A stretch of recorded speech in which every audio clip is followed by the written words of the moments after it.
Animal language communication, if you will, animal communication is a really interesting topic. It's really fun. It's really compelling. There's a lot of cool stuff, and we like to see in animals our own human abilities or those sorts of things. But I think we need to step back and really take an honest look at what we're talking about, and to be able to answer this question about animals and language. To begin with, I think we really need to look seriously at the question of what is language. Your book defines language as consisting of symbols that convey meaning.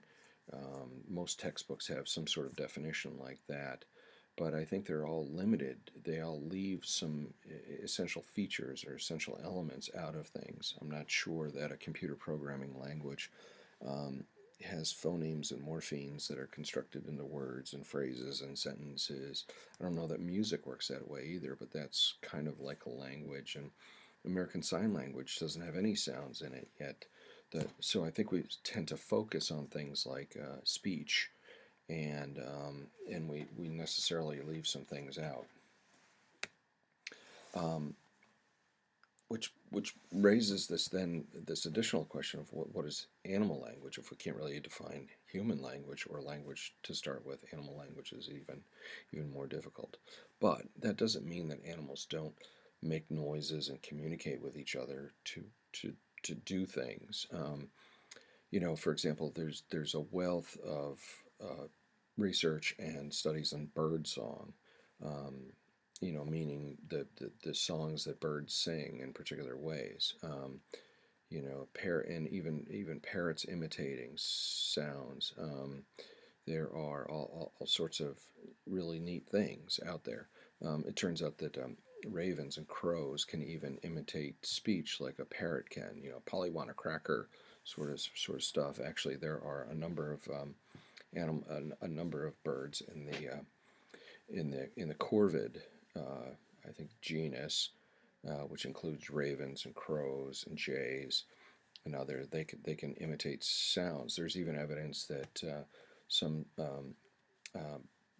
songbirds alter their song depending on certain features of the environment and certain things that are going on. There's some evidence that rats sort of communicate, if you will, um, in studies in adolescent rats.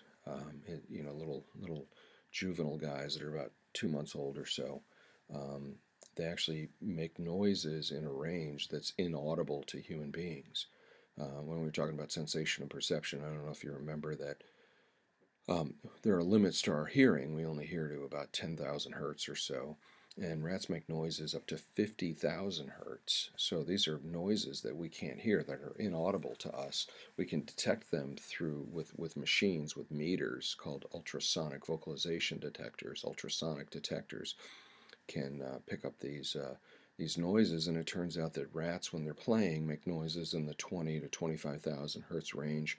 But when there's a fearful stimulus around, like a snake, a predator, they make noises in the 50,000 hertz range. So it seems to be differences depending on what's going on in the environment. There's obviously some sort of coordination, some sort of signaling between dolphins and in pods of dolphins, in pods of whales, when they're hunting, when they're mating, when they're traveling, and so on.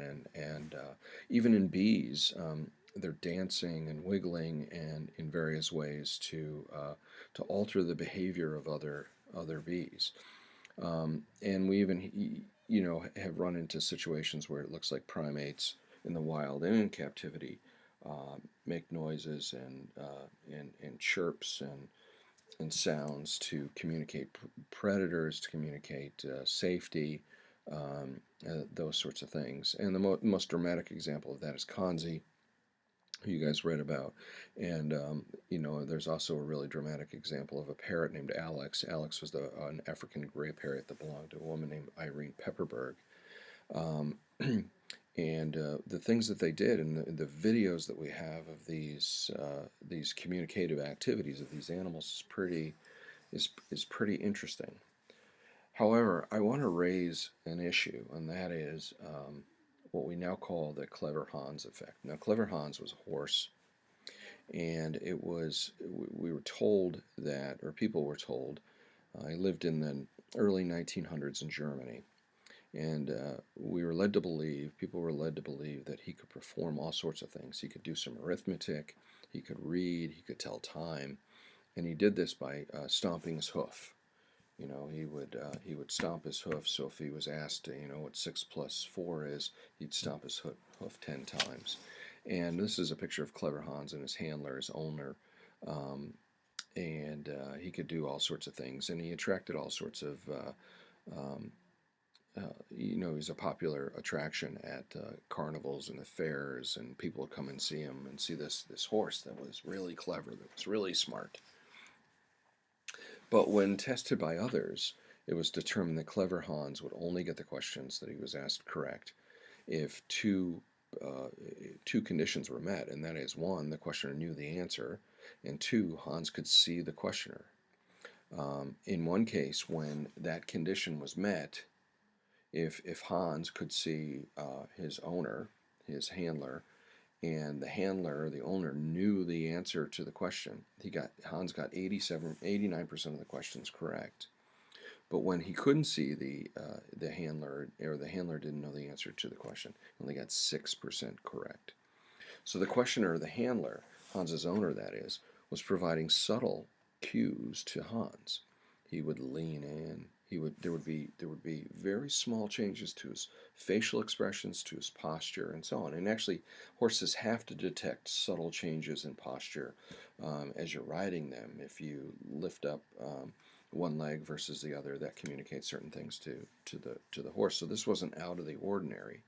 Um, and the most dramatic uh, thing about all this too was that the owner was not conscious of this. When asked whether he recognized that he was lifting his head when Hans got close to the answer, um, he had no idea that he was doing this. So I'm skeptical of all of this talk about animal communication and so on. I think it could be an example of the clever Hans effect. Um, I think it could be that when we talk about Irene Pepperberg's birds, Alex, when we talk about Kanzi, when we talk about others, they're typically trained by one or a small group of people, and there may be subtle cues that we can't see or pick up yet, or we're still trying to figure those out. So I'm skeptical of some of these unique animals that that are seemingly communicating, but but we'll have to see. I don't think that communication or language is special to humans. I think there are things that the non-human animals are doing that we can't comprehend yet. We're still sort of figuring out. But I would like to suggest that we still take Morgan's canon seriously. Morgan uh, was a British psychologist, comparative psychologist, studied animal behavior extensively. And he said, in no case is an animal activity to be interpreted in terms of higher psychological processes if it can be fairly interpreted in terms of processes which stand lower in the scale of psychological evolution and development. So I think that's a fair warning, a good idea to remain skeptical about a lot of these things and not attribute abilities to animals that we've demonstrated in humans.